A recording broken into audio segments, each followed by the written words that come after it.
کر لو۔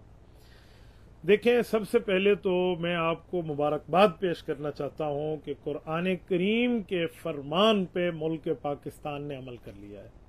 سورت نمبر 2، پارہ نمبر 2، سورت البقرہ، آیت نمبر 179، رب کریم نے فرمایا ہے وَلَكُمْ فِي الْقِصَاصِ حَيَاةٌ يَا أُولِي الْأَلْبَابِ، فرمایا عقل والو، قصاص، خون کا بدلہ خون، یہی اللہ کا قانون ہے اور اس میں تمہیں زندگی ملے گی۔ یہ بات اللہ جل شانہ نے ہمیں کر دی ہے۔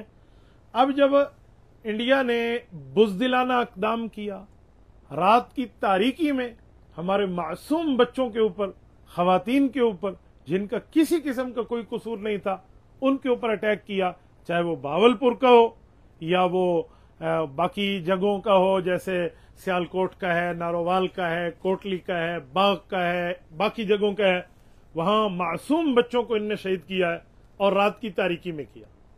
جب ہم یہ جملہ کہتے ہیں رات کی تاریکی میں، تو لوگ کہتے ہیں رات کی تاریکی کی بات کیوں کرتے ہو؟ بھائی، نبی پاک صلی اللہ علیہ وسلم کی تعلیمات یہ نہیں ہے جس تعلیمات کو سامنے رکھ کے معاملہ کیا جاتا ہے جنگ کا۔ جنگ کے اصول میں کبھی سوتے ہوئے پہ ہم جا کر یوں نہیں آتے کہ ان کے اوپر جا کے اپنی بہادری دکھائیں۔ یہ انہوں نے وہاں پہ کام کیا۔ وہ زخم دل میں تازہ تھے۔ مسلمانوں نے پاکستان اپنی آرمی سے، اپنی فوج سے، اپنی فورسز سے یہ امید کر رہے تھے۔ اسی دوران حکومت اپوزیشن سب نے بیٹھ کے مل کے فوج کو ٹاس دے دیا کہ آپ جو ہے نا مناسب کارروائی کر سکتے ہیں۔ ابھی ہم اس معاملے کو دیکھ ہی رہے تھے کہ انڈیا نے اپنے کام دوبارہ کرنا شروع کیے۔ رات انہوں نے پھر تاریکی میں ایک دفعہ پاکستان کے 3 مقام پہ اٹیک کیا۔ 2 مقام پہ پہلے تھا، 8 مقام پہ اس سے پہلے تھا، یہ کل 13 مقام بن گئے ہیں۔ تو اب اتنا موت پھر صبر نہیں دیتی۔ قرآن کہتا ہے قصاص لینا ہے تو پھر قصاص پاکستان نے لیا ہے جیسے لینے کا حق ہے۔ 13 مقامات پر اٹیک ہوا تھا، پاکستان نے 13 کو ڈبل کر کے 26 مقامات سے بدلہ لیا ہے۔ اور انڈیا کی طرح رات والا معاملہ بھی نہیں ہے۔ انڈیا کی طرح یوں نہیں ہے کہ سوتے ہوئے پہ آئیں، بلکہ بالکل صبح کے وقت کی بات ہے۔ میں کہوں صبح کا ناشتہ کرایا ہے اس مشرق ریاست کو، اس گائے کے مود پینے والے مودی کو ناک رگڑ کے رکھ دیا انہوں نے ملک پاکستان میں۔ میں سلام پیش کرتا ہوں اپنے ہمارے چیف جنرل سید عاصم منیر حافظ اللہ تعالی کو کہ پوری قوم آپ کے ساتھ ٹھہری ہے۔ اس وقت انشاءاللہ تعالی وطن عزیز کا چپا چپا کی آپ حفاظت کریں، ہماری دعائیں بھی آپ کے ساتھ ہیں، اور اگر ضرورت پڑی تو انشاءاللہ تعالی ہماری جمعیت علماء اسلام سمیت تمام ملک کا ایک ایک شہری آپ کے سینہ بسینہ، آپ کے شانہ بشانہ انشاءاللہ تعالی اپنی آرمی سے ایک قدم بڑھ کے ٹھہرے گا۔ انہوں نے اللہ پاک ان کو جزا خیر عطا فرمائے، حافظ قرآن ہے تو قرآنی کام کیا، قرآنی نام رکھا اور قرآنی انداز اور طرز پہ کیا۔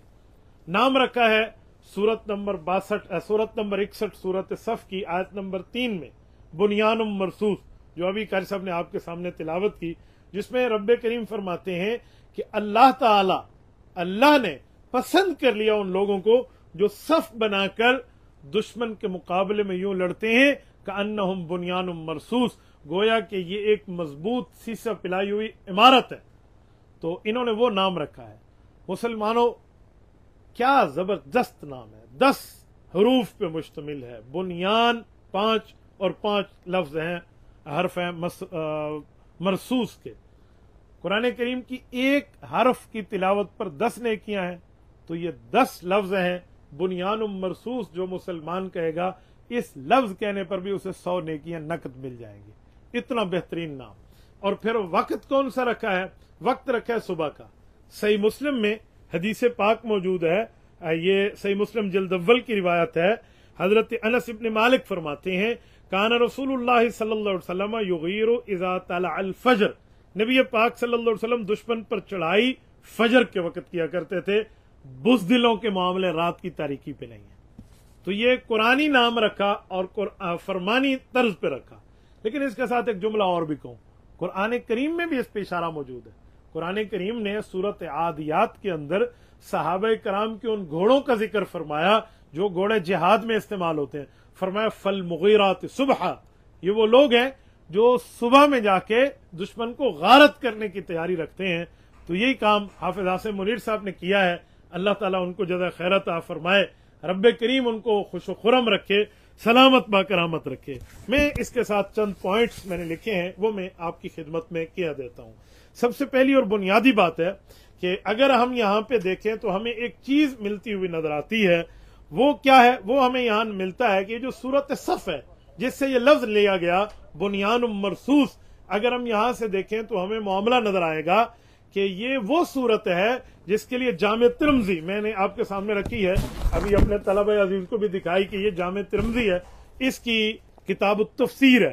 کتاب التفسیر میں وہ صحابی جو یہودیت چھوڑ کے آئے، حضرت عبداللہ بن سلام رضی اللہ تعالیٰ عنہ، وہ فرماتے ہیں ہم نے آپس میں بیٹھ کے مشورہ کیا کہ ایسا کوئی نیک عمل ہو ہم نبی پاک صلی اللہ علیہ وسلم سے پوچھیں جس سے اللہ خوش ہو جائے اور ہم اس پہ اپنی جان، اپنا مال، اپنی صلاحیتیں لگائیں، تو نبی پاک صلی اللہ علیہ وسلم سے ہم پوچھ نہ سکے۔ رسالت مآب علیہ الصلوۃ والسلام سے پوچھنا ہمیں جرت اور ہمت ابھی نہ ہوئی کہ حضور اقدس صلی اللہ علیہ وسلم پہ رب کریم نے ہمارے دلوں کی خواہش کو دیکھ کر، دلوں کے سوالات کو دیکھ کے سورت صف کو اتارا۔ جب سورت صف نازل ہو گئی اور اس میں اللہ تعالیٰ نے ہمیں جہاد کی بات سنا دی، بلکہ حضرت اماں جان رضی اللہ عنہا ام المؤمنین کی روایت ہے، وہ فرماتی ہیں کہ جب میں نے اتنا ثواب جہاد کو سنا تو میں نبی پاک صلی اللہ علیہ وسلم کی خدمت میں آئی کہ یا رسول اللہ عورتیں بھی پھر جہاد کریں، اتنا ثواب ہے؟ تو حضور نے فرمایا تو مان لیو جو حج ہے وہ جہاد ہے، یعنی اتنا زیادہ جو ہے نا کیا کہتے ہیں اس کی فضیلت ہے۔ تو اسی صورت صف سے جنرل صاحب نے اس کا نام رکھا ہے، ہماری ماک فوج نے بنیان مرصوص، اور اسی پہ عمل کیا۔ اور میں اس کے ساتھ ساتھ چار باتیں آپ کو یاد دلاتا چلا۔ پاکستان نے انڈیا کی طرح نہیں کیا کہ انہوں نے ہماری مساجد کو، ہمارے مدارس کو، معصوم بچوں کو انہیں نشانہ بنایا۔ پاکستان چاہتا تو ان کے مندروں کو گرا سکتا تھا، لیکن پاکستان نے یوں نہیں کیا، شریعت کی تعلیمات پہ عمل کیا۔ غیر مسلم کی عبادت گاہ کا بھی ہم نے اس کو اس درجے تک اس کا مقام رکھا۔ ہم نے فوجی تنصیبات کو نشانہ بنایا، اور فوجی تنصیبات میں ان جگہوں کو آپ حیران ہوں گے، قارئین کرام جیسے یہ آ رہی ہے نا، میں تمام ناظرین کی خوشخبری کے لیے کہتا ہوں، جیسے معلومات آ رہی ہیں، جن جن ہندو شخصیات نے بیٹھ کے ہمارے معصوم بچوں کی شہادت کا پلان بنایا تھا، وہ تمام اس وقت جہنم رسید ہو چکے ہیں، پوری ترتیب کے ساتھ وہاں پہ فرق۔ اور شروع کیا ہے انڈین کے گجرات کے علاقے سے۔ گجرات کے علاقہ کیوں انتخاب کیا؟ یہ مودی کی جو ہے نا جنم بھومی ہے، اسے بتانے کے لیے کہ جہاں کا تو پلہ ہے نا تمہیں ہم وہیں گھسیڑ کے رکھیں گے۔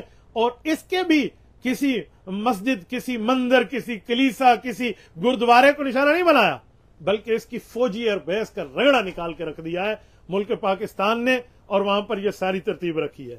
اور اس کے ساتھ میں ایک بات اور بھی آپ کو کہوں کہ اس کو گھر میں گھس کے مارا، اسے کہتے ہیں گھر میں گھس کے مارنا۔ الحمدللہ ہمارے 50 جہاز، بڑی بات ہے یار۔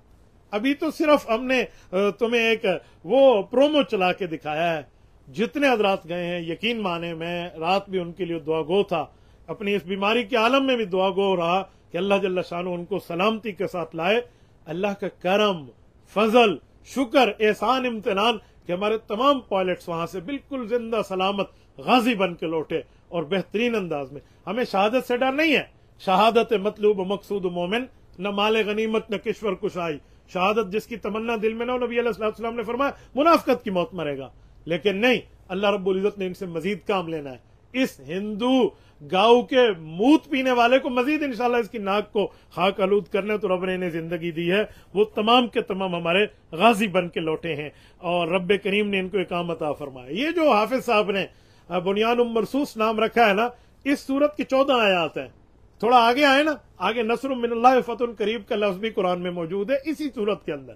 تو انشاءاللہ تعالی یہ آہنی دیوار ابھی شروع ہوئی ہے، تو اللہ فتح بھی دے گا اور نصرت بھی دے گا انشاءاللہ تعالی۔ اور میں اس کے ساتھ 2 باتیں، چھوٹا منہ بڑی بات کہنے لگا ہوں، تجویز کے طور پہ میری پاکستان سے ایک محبت کی بنیاد پہ باتیں ذہن میں رکھ لینی چاہیے۔ میں تو کہتا ہوں کہ اگلا ٹارگٹ میں ہمارے آزاد کشمیر کی آزادی کے ساتھ یہ جو مقبوضہ کشمیر ہے اس کو بھی آزاد کرا لینا چاہیے۔ اس کی وجہ جو مظلوم کشمیری مائیں بہنیں اتنے عرصے سے رو رہی ہیں اور پاکستان کو دیکھ رہی ہیں، اور یہ انہیں حق کے خود ارادیت نہیں دے رہا۔ ہم سمجھتے ہیں کشمیر کشمیریوں کا ہے، لیکن ان کو اقوام متحدہ کی قراردادوں کے مطابق انہیں نہیں دیا، تو اسے بھی آزاد کرا کر آزاد حیثیت دلا دینی چاہیے، تاکہ پتہ چلے کشمیر کشمیریوں کا ہے، ان گاؤں کے موت پینے والوں کا نہیں ہے۔ اور اس کے ساتھ یہ جو بار بار ہمیں دھمکیاں دیتے ہیں ہم ڈیم بنائیں گے، تمہارا پانی روکیں گے، ہم نے کہا پانی روک کے کیا کرو گے؟ پینا تو تم نے گاؤں کا پیشاب ہی ہے نا، کیا کرو گے پانی روک کے؟ تو ان تمام ڈیمز کو تباہ کر دیا جائے، ان پہ بمبارمنٹ کر دی جائے، جس کی وجہ سے پاکستان کے پانی روکنے کی بدماشیاں کرتے ہیں اور یہ سارا کام کرتے ہیں۔ اور اس کے ساتھ ساتھ میں اپنے تمام دیکھنے والے، سننے والیاں اور تمام جو ہے نا میری بات سماعت کرنے والے اسلامی ماں و بہنوں سمیت اپنے بھائیوں کو کہوں گا، یہ وقت ہے اللہ کی طرف رجوع کرنے کا، یہ وقت ہے نوافل پڑھنے کا، صدقات ادا کرنے کا، اور یہ وقت ہے اللہ جل شانہ سے مانگنے کا۔ یاد رکھیں اگر وہ میدان جہاد میں ڈٹے ہوئے ہیں تو ہم ان کے لیے دعا کریں، ہر قسم کی شہری دفاع کے لیے، جیسے کل قائد ملت اسلامیہ حضرت مولانا فضل الرحمان دامت برکاتہم العالیہ نے مجلس شورا میں، قومی اسمبلی میں یہ اعلان فرمایا کہ انصار الاسلام حاضر ہے، تو ہم سب حاضر ہیں انشاءاللہ، اور ان کے لیے دعائیں بھی کریں اور یہ ساری ترتیب بھی ان کے لیے رکھیں، یہ اپنے آپ کو تیار رکھیں۔ ہم نے کبھی دشمن سے جنگ کی تمنا نہیں کی، لیکن آ گئی تو پھر ثابت قدمی دکھانا بھی یہ شریعت اسلامیہ کا کام ہے۔ تو آپ تمام حضرات اللہ جل شانہ کی طرف متوجہ رہیں، رب کریم سے ان کی فتح یابی کے لیے مانگیں اور اللہ جل شانہ سے دعا مانگیں، اللہ تعالیٰ ان سب کو کامیاب فرمائے۔ میں ایک جملہ کہتا ہوں ہندو بنیے کو اور اس گاؤں کے مود پینے والے کو کہ تم ہمارے جذبوں کو نہیں گرا سکتے، یاد رکھنا تمہارا کام نہیں ہے مسلمان کے جذبے کے ساتھ کھیلنا۔ یقین مانے ہمارے جو فوجی بھائی گئے ہیں نا، جو فائٹس میں پلین میں جا کر بیٹھے ہیں ان جہازوں میں، ان نے پہلے اپنے ڈیتھ وارنٹ پہ دستخط کیے کہ ہم مر گئے تو مر گئے۔ ایک نے اپنے ابا کو اور ایک نے اپنے اماں سے گفتگو کی، یقین مانے۔ یہ سنیے۔ امی ایک وعدہ کر میرے ساتھ، اگر میں شہید ہو گیا تو پاکستان کے جھنڈے میں لپٹا ہوا تیرے پاس آؤں گا، اور میں چاہتا ہوں کہ میری ماں مجھے دیکھنے کے لیے میرے جنازے پہ مسکراتی ہوئی آئے، اور میری ماں کو میری شہادت پہ فخر ہونا چاہیے۔ وہ کہتے ہیں امی میں پاکستان کے جھنڈے میں لپٹے ہوں آؤں گا، میری ماں میری شہادت پہ خوشی بھی کرے، فخر بھی کرے۔ یہ اپنی ماں سے بات کر رہا ہے وہ وہاں پہ بیٹھ کے۔ اے مودی تو گاؤں کا پیشاب پینے والا، تم اس جذبوں کو ہراؤ گے، ان جذبوں کو؟ اور تیرے تنخواہ دار ہیں، یہ فی سبیل اللہ کی بات ہے، جہاد سمجھ کے میدان میں ہے۔ انشاءاللہ تعالی ان جذبوں کو نہیں ختم کیا جا سکے گا۔ پاکستان نے ہمیشہ رہنا ہے، قیامت تک رہنا ہے، اور انشاءاللہ اس کو کوئی ختم نہیں کر سکتا۔ یہ یاد رکھے، ہندو ریاست دنیا میں ایک ہے، مسلم دنیا میں کئی ہے۔ یوں منٹ میں اگر ہندو ریاست یوں مشرک ریاست ختم ہوئی نا، تمہارا نام لینے والا، یہ مندروں میں گھنٹی بجانے والا کوئی نہیں ہوگا، یہ گھنٹا کھڑکا دیا جائے گا، اور اسلام کا نام انشاءاللہ تعالیٰ تا قیامت زندہ رہے گا۔ رب کریم ہماری آرمی کو، ہماری فورسز کو مزید طاقت عطا فرمائے، اور ان کے خلاف ان مسلمانوں کو فتح عطا فرمائے، ان ہندو مشرکوں کے خلاف اللہ جل شانہ مدد اور نصرت فرمائے۔ ہماری نیک تمنائیں، نیک دعائیں ان کے ساتھ ہیں۔ چھوٹے بچوں سے ہاتھ اٹھوائیے، تلاوت کر کے اللہ سے ہاتھ اٹھائیے اور اللہ جل شانہ سے مانگیے۔ یہ وقت ہے اللہ کی طرف متوجہ ہونے کا۔ جزاکم اللہ تعالی۔ اقول قولی ھذا واستغفر اللہ وآخر دعوانا الحمد للہ رب العالمین۔ السلام علیکم ورحمۃ اللہ وبرکاتہ۔